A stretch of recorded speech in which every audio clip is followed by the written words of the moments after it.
Bonjour les amis, j'espère que vous allez bien. Heureux comme d'habitude de vous retrouver pour cette pensée du jour.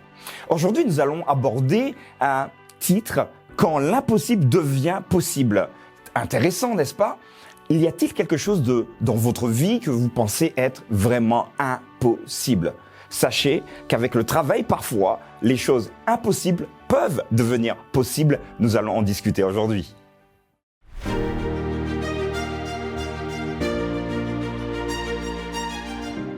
La pensée du jour se trouve aujourd'hui dans Matthieu, chapitre 19, verset 26. Les disciples, ayant entendu cela, furent très étonnés et dirent « Qui peut donc être sauvé ?» Jésus les regarda et leur dit « Aux hommes, cela est impossible, mais à Dieu, tout est possible. » Voilà, il y a quelques instants, je vous demandais s'il y avait un élément impossible, d'après vous en tout cas, dans votre vie. J'aimerais d'abord envoyer un message fort aux jeunes qui étudient. Alors vous vous dites, ouais, non mais je pourrais pas être ingénieur, je pourrais pas faire ceci ou encore cela. Mais sachez que ce que vous pensez être impossible peut devenir possible avec le travail. J'aimerais vous raconter également une anecdote. Je devais prendre, moi, l'avion à Paris pour me rendre à Genève. Et ce jour-là, j'étais un peu fatigué, donc j'ai tardé un peu à partir. Et en regardant ma montre, je me dis « Ah non, mais là, je vais jamais pouvoir l'avoir, c'est pas possible. Bon, j'y vais quand même, on sait jamais. » Donc, je me presse quand même, je passe la douane, je passe les contrôles, et j'arrive, et là, on m'annonce « non, mais monsieur, il n'y a pas de problème, l'avion a du retard. » Là, l'avion avait du retard. Donc, j'avais bien transpiré, mais j'étais soulagé de pouvoir récupérer mon avion pour me rendre à Genève. Mais en matière spirituelle, les choses sont parfois différentes. Ici, en travaillant et avec un peu de chance ou de probabilité, on peut avoir un transfert de l'impossible vers le possible. En matière spirituelle, le salut, être sauvé, être au paradis, est pour toi et pour moi, pour vous et pour moi, pour nous, impossible.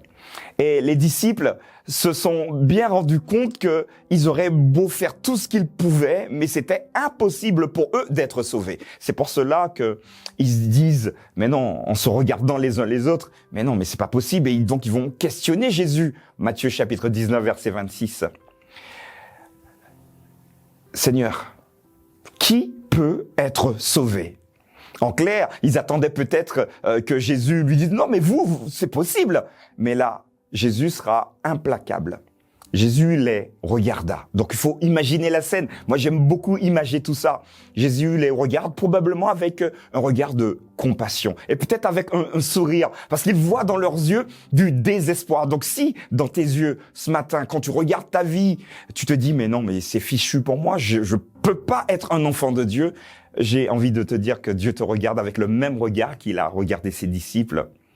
Et il va leur dire, mais il te le dit également aujourd'hui, pour toi, être sauvé, c'est impossible. Mais cela devient possible si tu donnes ta vie à Dieu.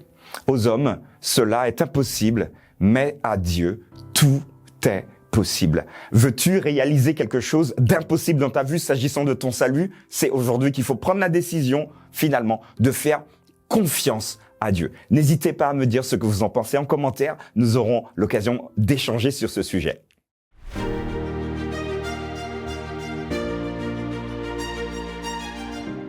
Voilà les amis, alors je vous l'ai dit très clairement, des choses impossibles peuvent devenir possibles sur la terre sur laquelle nous vivons, mais s'agissant du salut, d'être sauvé, d'être au paradis, cela devient impossible aux hommes. Mais à Dieu, c'est possible. Alors je suis fier aujourd'hui de dire que je crois en Dieu, que je continue, malgré mes petits défauts, à lui faire confiance parce qu'il permet que ce qui soit impossible pour moi, pour toi également qui me regarde, puisse devenir possible.